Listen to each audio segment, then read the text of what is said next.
Hello दोस्तों, स्वागत है आप सभी का हमारे इस YouTube channel grow with us पे। आज की इस वीडियो में मैं आपको टैली प्राइम सॉफ्टवेयर के बारे में बताऊंगा। अगर आप भी अकाउंटिंग से रिलेटेड कुछ सीखना चाहते हो तो ये सॉफ्टवेयर आपके सीखने के लिए बिल्कुल सही रहेगा, क्योंकि अधिकतर कंपनियों में टैली प्राइम सॉफ्टवेयर यूज किया जाता है। और अगर आप कहीं अकाउंट्स लाइन में इंटरव्यू देने जा रहे हो या जाने की सोच रहे हो तो इस वीडियो को जरूर देख के जाएं, क्योंकि इंटरव्यू के वक्त आपसे टैली से रिलेटेड सवाल भी पूछे जा सकते हैं। मैं आपको बताऊंगा कि टैली प्राइम सॉफ्टवेयर में न्यू कंपनी कैसे क्रिएट की जाती है, सेल के बिल कैसे एंटर किए जाते हैं और परचेज की एंट्रीज कैसे की जाती है, और जो भी हम कोई न्यू हेड क्रिएट करते हैं तो उसको किसके अंडर में डाला जाता है।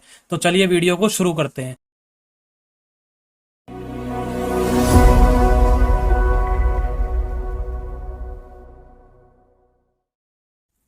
जैसे ही आप टैली प्राइम सॉफ्टवेयर चालू करेंगे तो कुछ इस तरीके का इंटरफेस खुल के आएगा।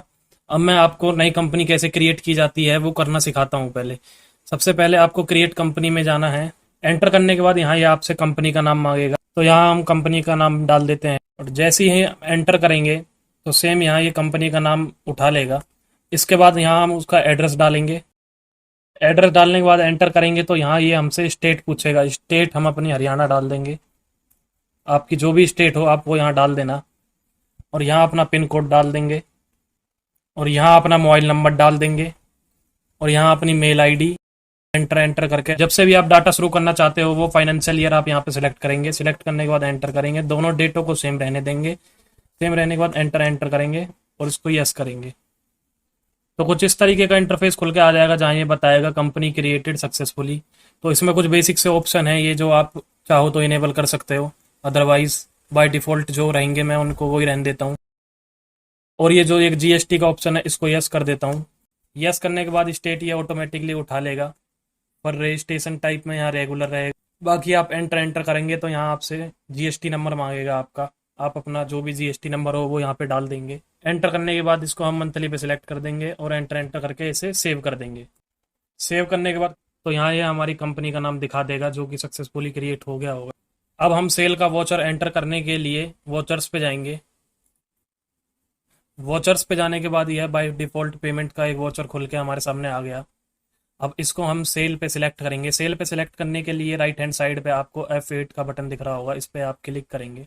क्लिक करने के बाद यहाँ ये आपसे पार्टी का नाम पूछेगा। तो नया हमें नाम क्रिएट करना होगा, क्योंकि ये डाटा भी क्रिएट हुआ है, किसी का नाम इसमें क्रिएट नहीं होगा। तो हम इसको क्रिएट करते हैं नाम को। यहाँ पे हम अल्ट सी करेंगे। अल्ट सी करने के बाद जिस भी कंपनी का आप सेल का बिल काटना चाहते हो उसका नाम यहाँ पे डालेंगे। कंपनी का नाम डालने के बाद आप एंटर करेंगे।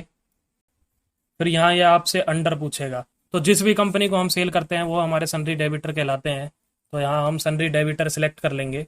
सिलेक्ट करने के बाद मेंटेन बिल वाइज डिटेल को यस कर देंगे। उसके बाद यहाँ कंपनी का एड्रेस डाल देंगे। कंपनी का एड्रेस डाल के एंटर एंटर करके स्टेट और कंट्री सिलेक्ट करके हम यहाँ सीधा जीएसटी नंबर डालेंगे।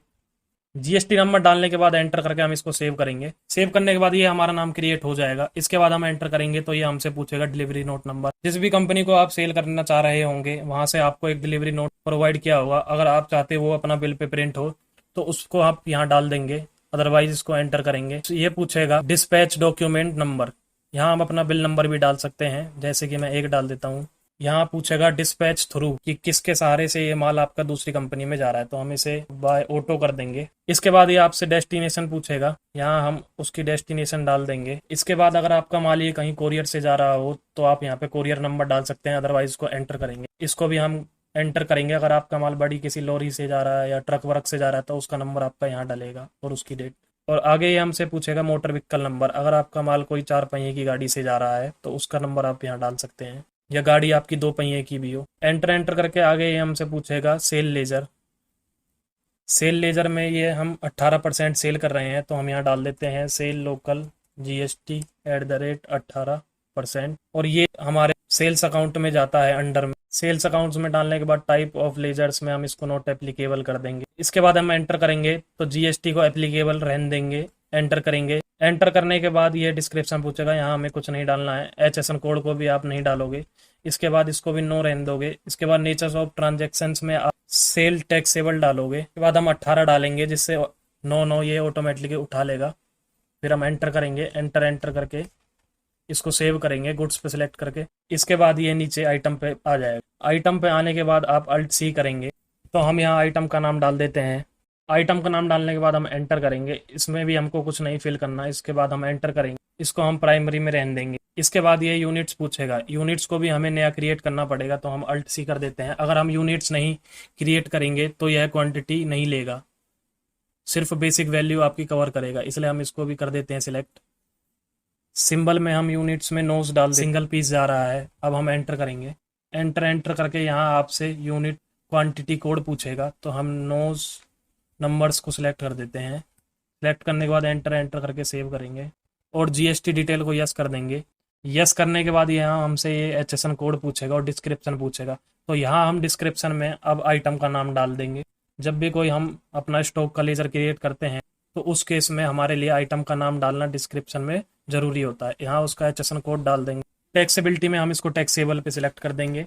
इसके बाद हम यहाँ 18 डाल देंगे इंटीग्रेटेड टैक्स में। सेंट्रल और स्टेट अपने आप ऑटोमेटिकली कवर कर लेगा। एंटर करके इसको गुड्स पे सिलेक्ट करके एंटर करेंगे। यहाँ ये हमसे क्वांटिटी पूछेगा, क्वांटिटी हम एक डाल देंगे और जिसका रेट है 15,000, यहाँ हम 15,000 डाल देंगे। डालने के बाद बेसिक वैल्यू ये ऑटोमेटिकली उठा लेगा। फिर हम एंटर करके एंड ऑफ लिस्ट करेंगे। इसके बाद हमें सेंट्रल और स्टेट का टैक्स क्रिएट करना है, उसके लिए हम अल्ट सी करेंगे। अल्ट सी करने के बाद यहाँ हम CGST @9% का टैक्स क्रिएट करेंगे। इसको हम ड्यूटी एंड टैक्सेस के अंडर में डालेंगे। ड्यूटी एंड टैक्सेस के अंडर में डालने के बाद टाइप ऑफ ड्यूटीज पे हम GST सिलेक्ट करेंगे। GST सिलेक्ट करने के बाद हम CGST को सेंट्रल टैक्स में डालेंगे। सेंट्रल टैक्स में डालने के बाद परसेंटेज ऑफ कैलकुलेशन पूछेगा, इसको हम 9% कर देंगे। 9% करने के बाद जैसे ही हम एंटर करेंगे तो राउंडिंग मेथड पूछेगा। राउंडिंग मेथड में हम नॉर्मल राउंडिंग कर देंगे। इसके बाद एंटर करके सेव कर देंगे। सेव करने के बाद 15,000 की बेसिक वैल्यू पे 9% जितना भी बनता होगा ये ऑटोमेटिकली आपका उठा लेगा। बहुत से लोगों का यहाँ पे टैक्स ऑटोमेटिकली कवर नहीं कर पाता, वो कहीं ना कुछ लेजर क्रिएट करने में कोई गलती कर देते हैं। इसलिए आप भी इस वीडियो को ध्यान से देखना ताकि आपसे भी कोई गलती ना हो, ना ही आपको कोई दिक्कत का सामना करना पड़े। इसके बाद हम स्टेट का टैक्स क्रिएट करेंगे, उसके लिए SGST @9% डाल देंगे। इसके बाद एंटर करके सेव करके अंडर को ड्यूटी एंड टैक्सेस में करके टाइप ऑफ ड्यूटी को GST में करके उसके बाद टैक्स टाइप में SGST हमारा स्टेट टैक्स में जाता है। इसमें डालने के बाद हम एंटर करेंगे। एंटर करने के बाद ये परसेंटेज ऑफ कैलकुलेशन पूछेगा, इसको हम 9% कर देंगे। 9 करने के बाद नॉर्मल राउंडिंग पे सिलेक्ट करके एंटर करेंगे तो ये हमारा ऑटोमेटिकली सेल का SGST का टैक्स भी उठा लेगा। उसके बाद हम एंटर करेंगे तो यहाँ ये हमारी टोटल बिल की वैल्यू दिखा देगा 15,000, जो कि इस बिल की वैल्यू 15,000 है। इस पे 9% 1350 लगा है, जो टोटल होने के बाद 17,700 का टोटल बिल बनता है। इसके बाद हम एंटर करेंगे। एंटर करने के बाद टाइप ऑफ रेफरेंस पूछेगा, हम इसको न्यू रेफरेंस में डाल देंगे क्योंकि ये बिल हमारा पहली बार चढ़ रहा है। फिर यहाँ ये नेम पूछेगा तो हम उसका नंबर डाल देंगे अदर और उसकी डेट डाल 1/4/2022। इसके बाद एंटर करके नरेशन में हम बिल नंबर दोबारा डाल देंगे एक बार, बिल नंबर 1, और एंटर करने के बाद एक्सेप्ट को जैसे ही हम यस करेंगे तो ये बिल हमारा सेव हो जाए। तो कुछ इस तरह आप सेल की एंट्री कर सकते हो अपने टैली के डाटा में। अगर आपको ये एंट्री देखनी है तो आप स्केप के बटन से स्केप करेंगे और डिस्प्ले पे जाएंगे। इसके बाद आप जाएंगे अकाउंट बुक में। अकाउंट बुक में जाने के बाद आप जाएंगे सेल रजिस्टर में। सेल रजिस्टर में जाने के बाद यहाँ आप जैसे ही देखेंगे तो अप्रैल के मंथ में ये बिल हमने एंटर करा था। यह बिल 17,700 का यहाँ आ चुका है। उसके बाद हम इसको ओपन करेंगे एंटर करके। यहाँ कुछ ऐसे इस कंपनी की डिटेल दिखा देगा, जैसे कि कंपनी का नाम, डेट, बिल नंबर और टोटल अमाउंट। इसके बाद हम एंटर करके इसको खोलेंगे तो यह हमारा वही बिल है जो हमने चढ़ाया था। इसके बाद परचेज का बिल एंटर करने के लिए हम स्केप करके इससे फिर बाहर आके गेटवे ऑफ टैली पे आएंगे। गेटवे ऑफ टैली पे आके मैं आपको बता देता हूँ क्या होती है गेटवे ऑफ टैली। जैसे आप इसको स्केप करते करते जाएंगे, जो ऊपर देख रहे होंगे आप यहाँ अकाउंट बुक लिखा पड़ा है, इसको स्केप करते करते जाना है जब तक कि आपका गेटवे ऑफ टैली नहीं आता। और वही टैली की मेन मेन्यू होती है जिसके बाद सारे ऑप्शन इनेबल होते हैं। स्केप करके जैसे कि अब हम गेटवे ऑफ टैली पे आ चुके हैं। यहाँ आने के बाद परचेज का बिल एंटर करने के लिए एज इट इज़ आपको वैसे ही फिर दोबारा वॉचर्स में जाना होगा। वॉचर्स में जाने के बाद परचेज पे जैसे ही आप क्लिक करेंगे, क्लिक करने के बाद यहाँ आप ऊपर देखेंगे तो सेल की जगह परचेज लिखा हुआ आ जाएगा और परचेज का बिल नंबर भी यहाँ पे एक ही ऑटोमेटिकली बाय डिफॉल्ट उठा रहा है। सेल का तो हमारा चलो चल जाता है क्योंकि सेल हमारी सीक्वेंस वाइज चलती है। परचेज में ये चीज़ नहीं चलती क्योंकि परचेज सीक्वेंस वाइज नहीं चलती कभी भी इनवॉइस नंबर के सहारे। तो हम इसको स्किप करके इस ऑप्शन को मैनुअल करेंगे। मैनुअल करने के लिए हमें एस्केप करना, एस्केप करने के बाद आप अल्टर में आएंगे, अल्टर पे क्लिक करने के बाद ये आपसे वॉचर टाइप पूछेगा, वॉचर टाइप पे आप क्लिक करके एंटर करेंगे, एंटर करने के बाद यहाँ आप परचेज डालेंगे, परचेज डालने के बाद फर्स्ट जो आपको परचेज दिखेगी इस पे आप क्लिक करेंगे, क्लिक करने के बाद जैसे ही आप एंटर करेंगे तो आपके सामने सिलेक्ट टाइप वोचर के नीचे जैसे ही एंटर करेंगे तो यहाँ आपको मेथड ऑफ वोचर नंबरिंग का ऑप्शन दिखेगा, यहाँ आप मैनुअली सिलेक्ट कर लेंगे, मैनुअली सिलेक्ट करने के बाद एंटर करके कंट्रोल ए करके इसको सेव करके एस्केप करेंगे और फिर दोबारा से गेट वे ऑफ टैली पे आकर वोचर्स पे जाएंगे, वोचर्स पे जाने के बाद यहाँ देखेंगे कि तो ये ऑप्शन हमारा यहाँ से इनेबल हो गया होगा, का जो भी परचेज का बिल नंबर हो वो आप यहाँ पे डाल सकते हैं, तो हम बिल पे से देख के डाल लेंगे, डालने के बाद एज इट इज सेम एक और वही इनवॉइस नंबर आप यहीं डालेंगे, यहाँ डालने के बाद सेम डेट आप यहाँ डालेंगे, यहाँ डालने के बाद आप कंपनी का नाम क्रिएट करेंगे, कंपनी का नाम हम यहाँ क्रिएट कर लेते हैं। दोस्तों याद रहे अगर आप कोई भी परचेज का बिल एंटर करते हैं और आपको पता नहीं है कि वह किस अंडर में जाती है जिससे हम मटेरियल परचेज कर रहे हैं, तो मैं आपको बता दूं वो पार्टी हमारी सन्ड्री क्रेडिटर्स में जाती है, तो हम यहाँ पे सन्ड्री क्रेडिटर सिलेक्ट कर लेंगे, करने के बाद एंटर करेंगे, एंटर करने के बाद मेंटेन कर देंगे बिल वाइज डिटेल को और यहाँ एज इट इज़ जैसे सेल का क्रिएट करते थे वैसी से सब चीज़ें यहाँ डालेंगे।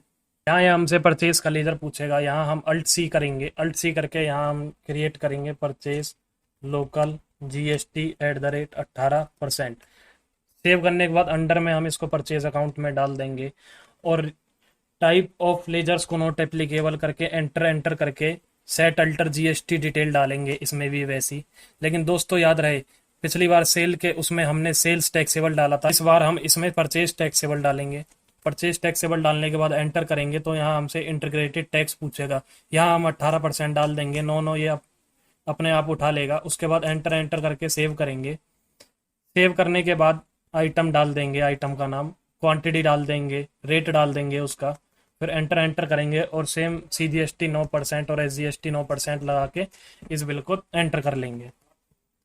तो जिस तरीके से सेल की एंट्री होती है दोस्तों एज इट इज उसी तरीके से परचेज की भी एंट्री की जाती है। तो आशा करता हूँ दोस्तों आपको यह वीडियो पसंद आया हो।